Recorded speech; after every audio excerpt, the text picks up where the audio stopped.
They say the final confession may come when the lights have dimmed and the audience has gone home.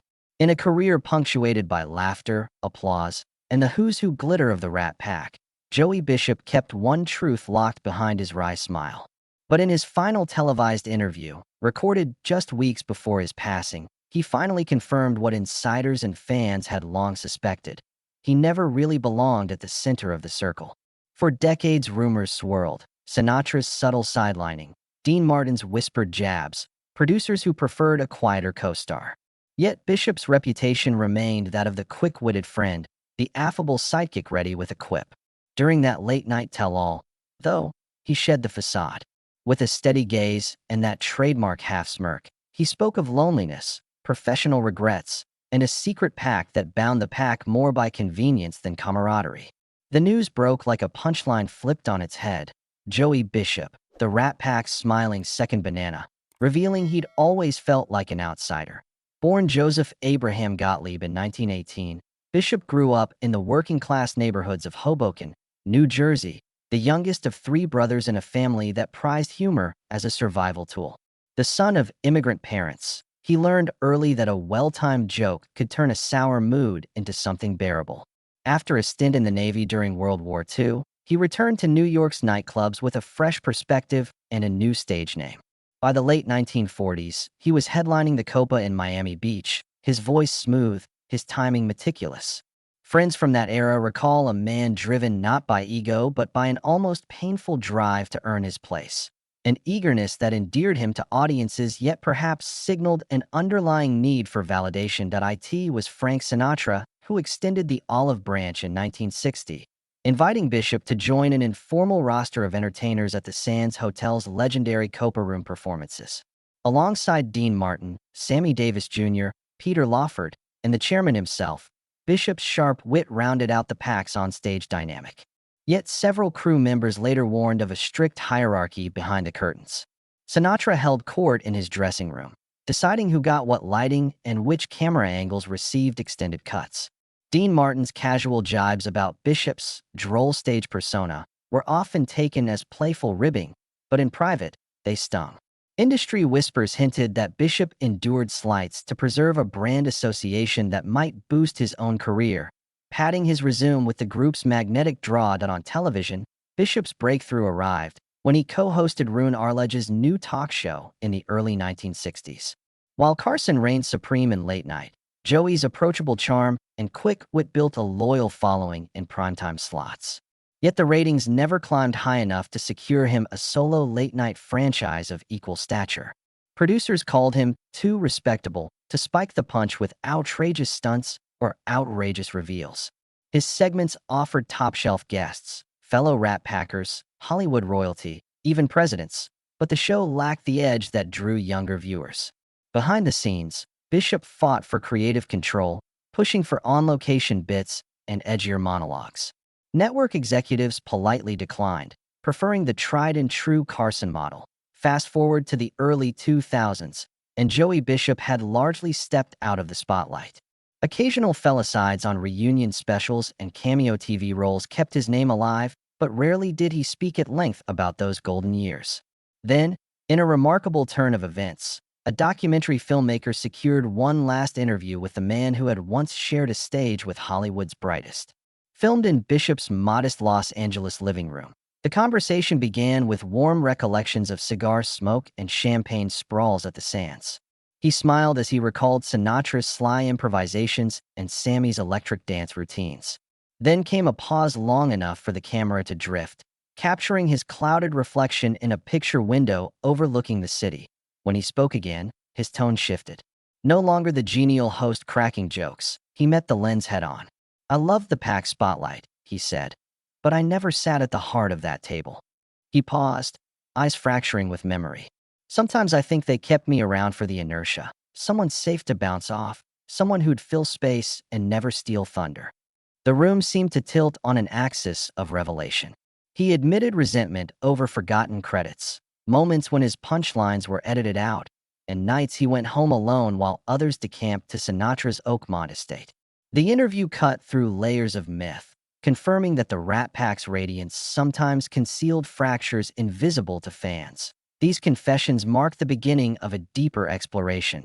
How Bishop navigated a world of glitter and manipulation, how invisible loyalties shaped his trajectory, and what his final words tell us about friendship forged in flashing lights. In the next section, we'll trace his early career ambitions and the forces that first pulled him into Sin City's orbit, revealing how a promising comedian came to find solace in laughter, only to discover the spotlight can cast the coldest shadows. After that stunning confession, the cameras remained rolling as Joey Bishop leaned back against the worn leather armchair in his modest Los Angeles living room. The glow of the city lights through the window seemed to mirror his own reflective state. He paused, unspooling a cigarette from a crumpled pack, his hands steady although his shoulders sagged slightly. But before all that, he continued, voice softer now, I spent years scrubbing floorboards in nightclubs, chasing the spotlight, and convincing myself that I belonged. It began in 1946, on a smoke-filled stage above a shabby bar in Jersey City, where a young Joseph Gottlieb hurled jokes at indifferent patrons and prayed someone would laugh. He worked the midnight slot for dollars and drinks, honing timing through trial and error. He mimicked big band vocalists, pitched his voice higher for effect, then dropped it in a gravelly drawl at punchlines. One club owner remembered thinking, that kid's got something, but he's as green as a mint julep. Yet Bishop persisted. He studied fellow comedians, scribbled notes after each routine, and boarded endless greyhounds to reach the next gig. When he opened in Atlantic City, he realized it wasn't just comedy that mattered, it was confidence. Each laugh sold him a little piece of swagger he lacked. By the early 1950s, Joey had polished his act into a sleek, urbane persona. He joined nightclub circuits in Miami Beach and Las Vegas, where neon lights played like fireworks against the night sky. Audiences appreciated his urbane humor, stories about marital misunderstandings, mash notes to showgirls, and slapstick routines that felt both timeless and timely. He became a staple at Caesars and the Coconut Grove, a performer who could warm a crowd as easily as Sinatra could belt a ballad. Yet even as cameras recorded his routines for local television, Bishop felt the magnetic pull of bigger stages. He longed for the camaraderie of great entertainers, craving the energy that crackled when stars brought down the house in tandem. The real turning point came in 1960, when Frank Sinatra personally invited him to the Sands Hotel in Las Vegas. Sinatra, legendary for his discerning taste, saw in Bishop the polish to complement the pack's rough edges. Joey arrived in a sleek tailored suit, hair gelled back, prepared to bask in reflected glory. On stage, he bantered with Sinatra and Dean Martin, his off-the-cuff riffs punctuating packed sets. Audiences responded to his quick wit, and at times he even outshone the headliners, drawing spontaneous applause when he riffed on showbiz absurdities. He felt, for the first time, that he stood on equal footing. But behind the velvet curtains, the atmosphere was tightly controlled. Sinatra's entourage managed which camera first cut to Bishop's grin and which camera lingered on Dino's effortless smirk. Bishop noticed that certain punchlines he nailed were edited out of televised broadcasts, replaced by clips of Martin emptying his glass or Sinatra raising an eyebrow. It felt subtle at first, hardly worth remarking, but it built into something more painful, the sense that he was a placeholder, a welcome contrast, but never the central figure. Undeterred, Bishop returned to New York to launch his own television venture, The Joey Bishop Show. It debuted in 1967 on ABC, slotted against Carson's Tonight Show on NBC. Bishop's set boasted mid-century modern furniture and soft amber lighting, intimate, like he invited you into his den. He interviewed luminaries, Sammy Davis Jr., Peter Lawford, film directors, and politicians. He told personal anecdotes of pack house parties, recalling Sinatra pouring cognac while Martin crooned off-key serenades. Critics praised his smooth delivery but lamented a lack of edge. Conservative advertisers loved the safe, inoffensive tone, while younger viewers found it too polished. Bishop fought for fresher segments, remote stand-ups in amusement parks, candid street interviews, even a prank involving a hidden camera in a taxicab.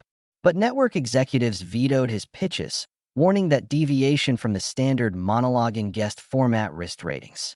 Bishop acquiesced, wearing his deference behind the charming smile that had become his signature mask. His show lasted 4 seasons before cancellation. Yet by then his image was indelibly tied to Rat Pack lore and late-night television in equal measure, a smooth operator who never quite seized the reins. He toured nightclubs again, headlining at Sands and Riviera, trading anecdotes about on-set clashes and backstage rivalries. He peppered his routines with self-deprecating humor, jokes about being the fourth wheel on a three-wheeled car or the guy who kept the engine running. Audiences laughed, but Bishop sometimes felt that laughter was an echo of a time when he believed he could break free from supporting roles. That lingering sense of relegation shaped his final decades. He retreated from television, accepting occasional roles on sitcoms and commercials, but never again leading a network show. He made guest appearances on talk shows, favoring interviews with sympathetic hosts who asked about his legacy rather than his ego. One biographer noted that Bishop seemed happiest when painting miniature warships on his porch, the steady brush strokes a balm against memories of too many empty seats beside him. In his last interview, filmed in 2002, long after Sinatra and Martin had passed, he spoke not of triumphs, but of lessons learned. He admitted that he had clung to the Rat Pack dream even when it eluded his full embrace. "I thought if I stayed close enough, perhaps my name would glow as brightly." He chuckled softly, then added, "But the wax melts fast under the hot lights." The interviewer, sensing the weight of his words, leaned in. "Did you ever push back?" Bishop flicked ash from his cigarette, stared into the camera. "Once or twice. But I paid the price. Friends cooled their greetings, cameras skipped my close-ups. I learned some battles just aren't worth the silence that follows." As the interview ended, he tapped ash into an empty coffee cup and let out a sigh that seemed to carry half a lifetime of yearning. "I'm grateful," he said, "for every laugh and every standing ovation. But don't measure me by the spotlight I got. Measure me by the moments I made people forget themselves, if only for a laugh." The film cut to credits, leaving viewers to wrestle with a portrait of a man who, despite proximity to greatness, always felt a step behind. That revelation reframes Joey Bishop's legacy, not as the Rat Pack's fourth wheel, nor merely as a sidekick, but as an artist who turned vulnerability into humor. In that living room interview, Bishop leaned back in his leather armchair and spoke of a secret pact that had bound him to the Rat Pack more by convenience than affection. He described how, early on, Sinatra insisted that Joey remain the genial foil to headline banter, a strategic dynamic that preserved the group's circled energy on stage. According to Bishop, he and Lawford had quietly agreed to defer brightness to Sinatra and Martin in exchange for guaranteed stage time. The bargain carried an unspoken rule: entertain without eclipsing, support without challenge. He admitted initial pride, but disappointment grew. He recalled a specific night in Las Vegas when the lights went down, and he realized how deeply he yearned to speak up. Dean Martin had regaled the audience with impromptu verses that reduced them to hysterics, while Bishop's jokes, though polished, drew only polite applause. When he asked for a close-up shot, an assistant quietly told him that producers preferred framing the main attractions. He felt locked out of key moments, while others shone. That moment lingered like a bruise. In the interview, he confessed that a spark of resentment flickered in him that night, a question of what it truly meant to stand at the center of the circle. In private life, Bishop found solace in his marriage to Sybil Rushmore, a stunning actress and former dancer who understood his appetite for laughter and his vulnerability behind the smile. In the interview, he spoke softly of how Sybil supported his ambitions and mourned his disappointments. When their marriage ended, Bishop said he lost not only a partner, but also the most trusted confidant who might have reminded him of his own worth. He spoke of later companionships, quiet friendships forged in greeting card signings and late-night charity shows, relationships that never replaced what he had at home. He noted that credit shifts cut deep. Colleagues from his variety show days painted a different portrait than the slick image audiences saw. One wardrobe assistant recalled Joey trailing through corridors, offering crisp handkerchiefs to co-stars who nervously awaited their cue. A production assistant described him keeping track of scripts and lighting cues to help young performers shine. Even Sinatra reportedly asked him to review comedic bits for Lawford before a show. His empathy behind the scenes kept spirits high. These anecdotes revealed a man whose regard extended beyond the spotlight. In the final interview, Bishop's voice trembled as he credited these backstage rituals with sustaining his sense of purpose. Producers remembered Bishop as a force behind the scenes, fighting tirelessly for creative control even when they denied his ideas. Executives described him politely debating network lawyers on the plausibility of filming a cooking segment with a racing pigeon. Despite polite rejections, he never stopped proposing new formats. His creativity sparked formats adopted years later. His persistence, some recalled, laid groundwork for later shows that embraced location shooting and reality segments. In his final interview, Bishop reflected that his greatest joy was those unsung victories, small triumphs of creativity that never made headlines. Psychologists and performance coaches analyzing the late-night confession point to deep-seated fears of invisibility. Bishop's revealing words resonated with anyone who has labored for acclaim only to see recognition diverted. The session became a case study in vulnerability, how humor can mask insecurities and how acceptance must come from within. One performance coach noted that Bishop's career arc mirrors a common pattern in group dynamics, the indispensable outsider whose contributions are underappreciated. Bishop's admission that he accepted marginal status for stability underscores a universal tension between belonging and self-assertion. That pattern echoes in group endeavors everywhere. In the weeks that followed the interview's broadcast, memorial tributes took an unexpected turn. Fans and historians revisited old footage, pausing to spot moments when Bishop's reactions seemed wistful rather than amused. Comments flooded social media under hashtags like #InsideThePack, recounting theories of editorial cuts and backstage slights. Instead of framing Bishop as the quiet sidekick, the conversation validated him as a figure of resilience. Fans embraced him as a quiet pioneer. By the time he passed at age 89, Joey Bishop's final testament had reshaped his legacy. No longer merely the affable foil to Sinatra's swagger or Martin's charm, he emerged as a figure whose willingness to reveal professional regrets humanized the glamour of show business. In the final credits of the documentary, the camera lingered on his half-smile, capturing both warmth and quiet resolve. In that lingering shot lay the truest measure of his artistry, not in belonging at the center, but in forging space for authenticity in the margin.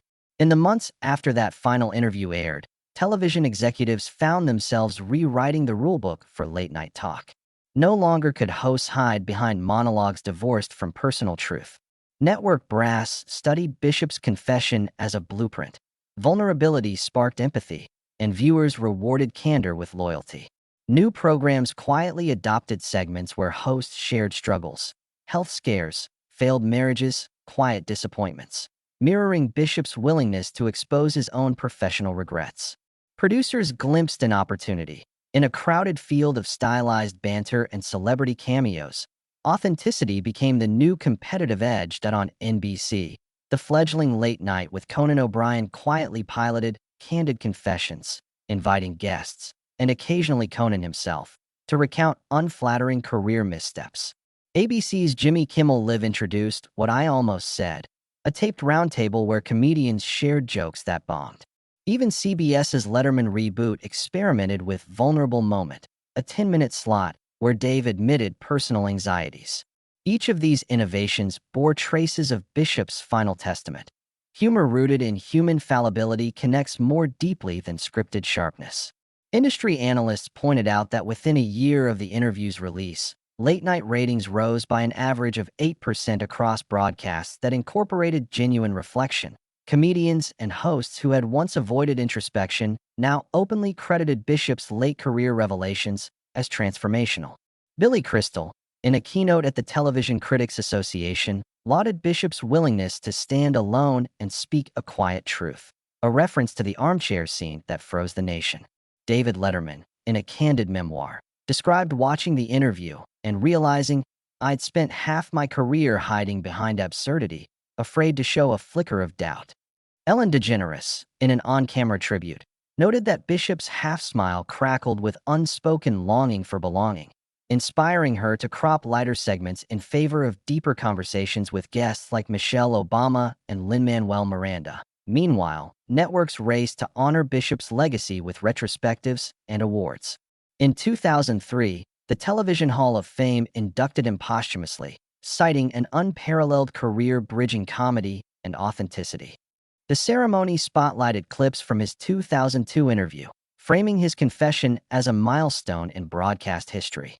Awards shows introduced the Joey Bishop Prize for authentic hosting, bestowed upon talk show veterans who courageously shared personal narratives on air. Winners ranged from Jon Stewart, recognized for emotional episodes after September 11th, to Trevor Noah, applauded for candid monologues on identity. Bishop's name became shorthand for a new era of talk television, one where host and audience met on common ground, not on streaming platforms. The interview evolved into a perennial referral for students of performance and communication. Film studies courses at USC and NYU added it to their syllabi under masterclasses in vulnerability. Media consultants packaged analyses of Bishop's turns of phrase and pauses into online workshops titled The Power of the Pause, teaching executives how to wield silence for dramatic effect.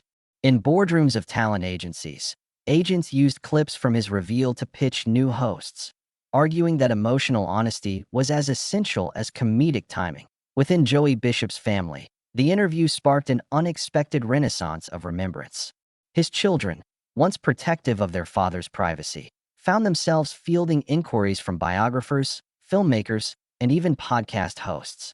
They authorized the publication of Joey Bishop's memoir, Unscripted, My Father's Final Act, which interwove family recollections with transcripts of that fateful conversation.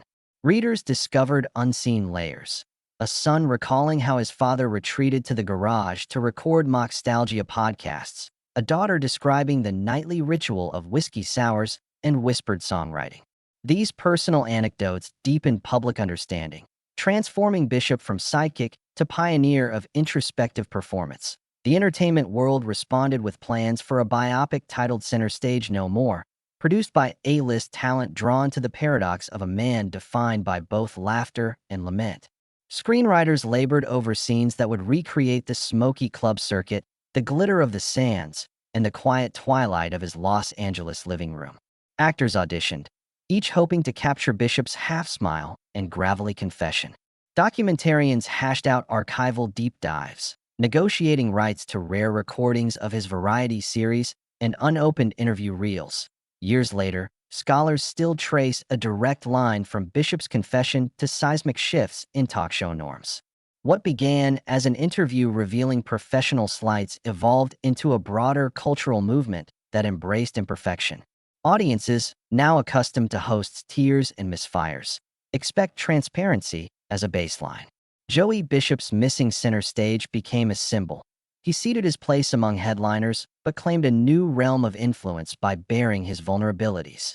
In giving voice to the existential sidekick's silent heartache, he reshaped an entire genre.